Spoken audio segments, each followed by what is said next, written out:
বন্ধুরা, তোমরা সবাই কেমন আছো? আশা করছি তোমরা সবাই ভালো আছো। আমি আজকে তোমাদের সামনে শেয়ার করছি মটনের সাথে ঘুগনি। তো বন্ধুরা, আমি পরিমাণ মতো মটর ভিজিয়ে নিচ্ছি। দেখো এই এক জায়গায়।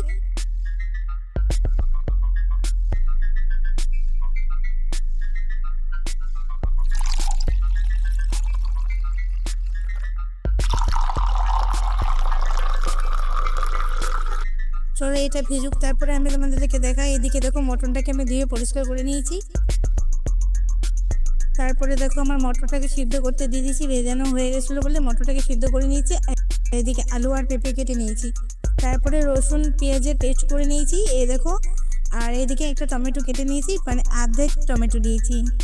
এইদিকে আমি জিরে আর আদার পেস্ট করে নিয়েছি, আর ওর সাথে একটু কাঁচা লঙ্কাও দিয়ে দিয়েছি। আর এই দেখো মটরটা আমার ভালো মতো সেদ্ধ হয়ে গেছে, যেহেতু আমি মটনের সাথে ঘুগনি করব, তার জন্য সেদ্ধ হয়ে গেছে। এরপরে আমি গ্যাস জ্বালিয়ে নেব।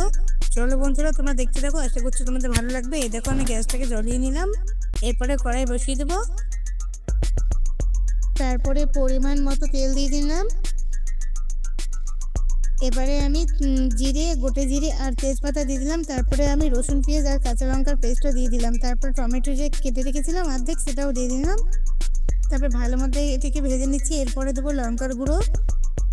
তারপরে দেখো আদা আর জিরে পেস্ট ছিল, সেটাও আমি দিয়ে নিয়েছি এর মধ্যে। এই যে লঙ্কার গুঁড়ো দিয়ে দিলাম। দিয়ে ভালো করে এটাকে ভেজে নেব, যতক্ষণ না তেল ছেড়ে আসছে ততক্ষণ ভেজে নেব। একটু হলুদ গুঁড়োও দিয়ে দিলাম।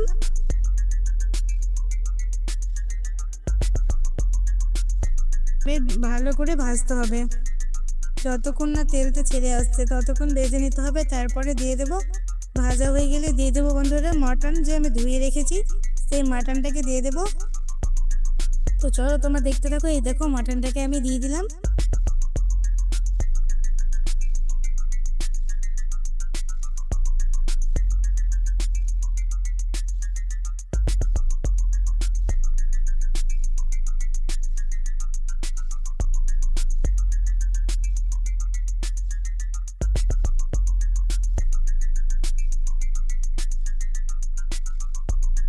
এবার একটু লবণ দিয়ে দিতে হবে, পরিমাণ মতো লবণ দিয়ে দিবে বন্ধুরা। দেখো এবার আমি লবণটা দিয়ে নিলাম। এরপরে আলু আর পেঁপেটাও দিয়ে দিয়েছি। এবার ভালো করে এটাকে কষিয়ে নিয়ে এবার জল দিয়ে দিলাম।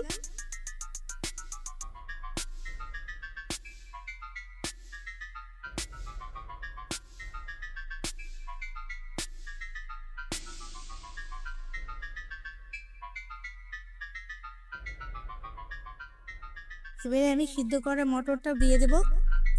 তারপরে সিদ্ধ করা মটরটা দিয়ে দেবো। তো বন্ধুরা দেখো আমি ফাইনালি মটরটাকে দিয়ে দিলাম। এবার এটাকে একটু মিডিয়াম আঁচে করে রাখবো, যেহেতু মটরটা সেদ্ধ হয়ে আছে, মিডিয়াম আঁচে করে রাখবো। তো বন্ধুরা আমার ভিডিওটা কেমন লাগলো, আশা করি ভালো লাগবে। ভালো লাগলে লাইক কমেন্ট শেয়ার করে আমার পাশে থেকো। তো এটা আমার হয়ে এসছে। তো ফাইনালি আমার দেখো মটনের সাথে ঘুগনি রেসিপি কেমন হলো।